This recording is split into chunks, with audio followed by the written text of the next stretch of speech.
You didn't bring a terrier into your life because the internet told you they don't shed, did you?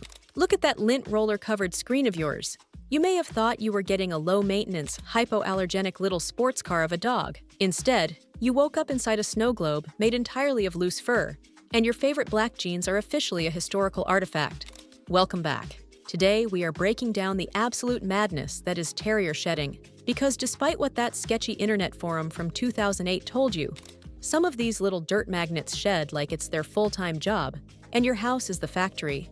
We are diving into the top 10 mind-blowing facts about why your terrier is actively trying to clone themselves on your carpet, and exactly what you can do about it. Let's start with the biggest betrayal in canine history: the double coat illusion. If you have a Jack Russell, a Border Terrier, or a Cairn Terrier, you aren't dealing with one layer of hair. You're dealing with a literal structural conspiracy. They have a rough, wiry outer coat designed to repel brambles, rain, and the tears of their enemies. But underneath that, a dense, soft, woolly undercoat that exists solely to trap heat, and then eject itself onto your furniture when the weather shifts by 2 degrees. It's like wearing a thick fleece jacket underneath a leather trench coat. When that undercoat blows, it doesn't just drop, it explodes. But hey, maybe you think you can just shave it all off with some clippers and call it a day, right? Wrong. In fact, if you touch that double coat with clippers, you might actually make the shedding 10 times worse. And to understand why, we have to look at how these dogs were genetically engineered to survive in the wild. Terriers weren't bred to sit on velvet cushions eating organic blueberries. They were built to faceplant into muddy holes after badgers and foxes. Their coats have a natural life cycle called the telogen phase, where the hair reaches a specific length, dies, and just hangs out in the follicle until something physically pulls it out, like a narrow rock tunnel, a thick patch of thorns, or, your brand new velvet sofa. Because we don't make our dogs hunt vermin for a living anymore, that dead hair has nowhere to go but down. It's not that your dog is broken. It's that their inner factory worker is still trying to clock in for a shift. So if the hair is dead and just waiting to fall out, surely a quick brush once a month fixes it? Bless your heart. If you are using the wrong tool, you're basically just rearranging the deck chairs on the Titanic. Because the type of hair your terrier has dictates the exact weapon you need to deploy. Here's where terrier owners get deeply confused. The word terrier describes a personality, not a coat. You've got 3 distinct camps. First, smooth-coated terriers, like a smooth Jack Russell or Rat Terrier. They have short, needle-like hairs that act like tiny darts. They get woven into fabric fibers so deeply you need tweezers and a prayer to get them out. Second, wire coats, like a Schnauzer or Wire Fox. They don't drop hair easily, but that means the dead hair mats together into a tangled mess if left alone. And third, broken coats, which are a chaotic, fuzzy cocktail of both.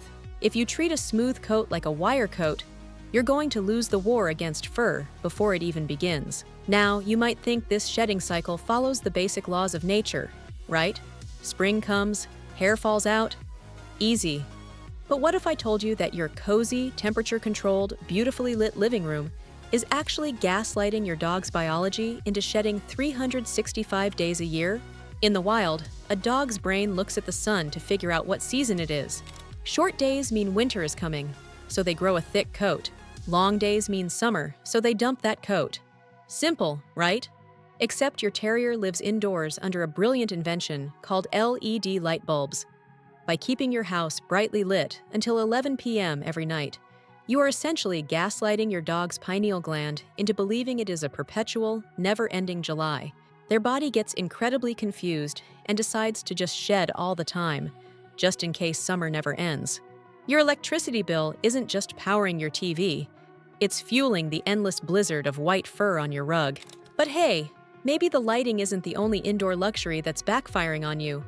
Because that weekend ritual where you scrub your terrier clean so they smell like lavender, yeah, you might actually be stripping away their genetic superpower. Terriers are naturally oily creatures, and I mean that in the most respectful way possible. Their skin produces specific sebum oils designed to make their coats water-resistant and dirt-repellent. When you bathe them every single week because they rolled in something questionable, you strip those essential oils away. The skin panics, dries out, and responds by dropping hair, like a failing tech stock. Unless they are actively covered in mud or smell like a swamp monster, step away from the shampoo. Less bathing actually means tighter hair follicles, which means less cleanup for you.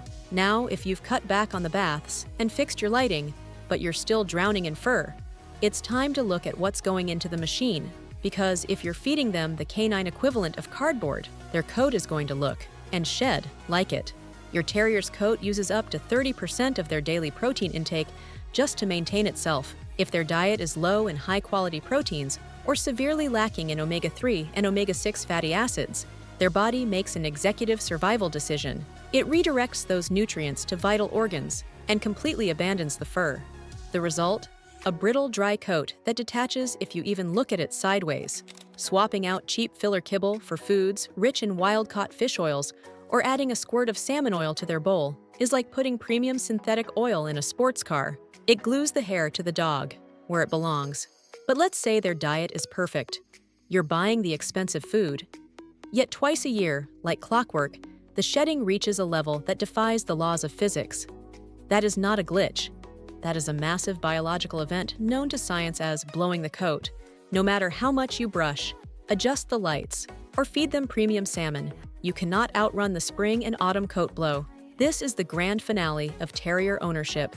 Over the course of 3 to 4 weeks, their entire undercoat detaches all at once to make room for the new seasonal growth.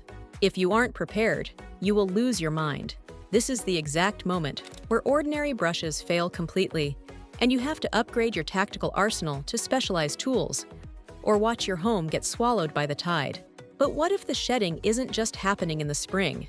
What if it's triggered by something much more invisible, like the fact that your terrier is secretly a vibrating ball of pure, unadulterated anxiety? Terriers do not have a chill setting. They operate entirely on 2 modes, fast asleep or vibrating at a frequency that could shatter glass. Because they are highly sensitive, high-drive working dogs, stress hits their bodies like a lightning bolt. When a terrier gets stressed, whether it's from a trip to the vet, a loud thunderstorm, or the absolute audacity of the mailman walking past the property line, their body releases a massive wave of epinephrine and cortisol. This sudden hormonal spike causes their hair follicles to instantly relax.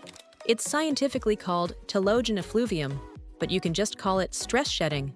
If your dog suddenly leaves a perfect silhouette of fur on the vet's exam table, it's not a seasonal shift. It's an emotional evacuation. So how do we fight back against the hormones, the lighting, and the genetics? You stop using that cheap plastic brush you bought at the grocery store checkout lane. It's time to talk about the holy grail of terrier maintenance, a technique that sounds medieval, but is actually pure magic. If you have a wire-haired terrier, your standard brush is essentially useless. Remember how we said their dead hair just sits in the follicle? The only way to get it out and keep the coat healthy is a process called hand stripping. This literally means gently pulling the dead, loose outer hairs out by the root using your fingers or a specialized stripping knife. It sounds intense, but because the hair is already dead, it doesn't hurt them at all. In fact, it clears out the follicle so a vibrant, brightly colored, weather-resistant new wire coat can grow back in. If you clip a wire terrier with electric clippers instead of stripping them, you ruin the texture, fade the color, and turn their coat into a soft, fuzzy dust magnet that sheds twice as much. But wait, what if your terrier has short, smooth hair? Hand stripping won't save you there. For the smooth-coated crew, you need a completely different tactical strategy to win the war on fur. Smooth terriers are deceptive. Because their hair is short, people assume they don't need grooming. But as we established, those short hairs act like tiny Velcro needles. The secret weapon for a smooth terrier isn't a wire brush. It's a rubber curry brush or a de-shedding blade. These tools act like a magnet for short, dead hairs. By using circular motions during bath time or a weekly brushing session outside, you pull those needle hairs out before they have a chance to weave themselves into the fabric of your car seats. It's cheap, it takes 5 minutes, and it will save you hours of vacuuming. At the end of the day, owning a terrier means accepting a little bit of chaos, both in their personality and on your clothes. They are tenacious, brilliant, fiercely loyal little comedians who just happen to come with a built-in confetti machine. Once you understand their coat type, fix their diet, and get the right tools in your hands, you can finally stop living inside a snow globe. If this video helped you realize that you've been brushing your dog completely wrong for the last 3 years, do us a massive favor. Click that subscribe button, smash the like button, and drop a comment below telling us exactly what breed of terrier is currently redesigning your living room couch with their fur. Thanks for watching. Keep your lint rollers close, and we'll see you in the next video.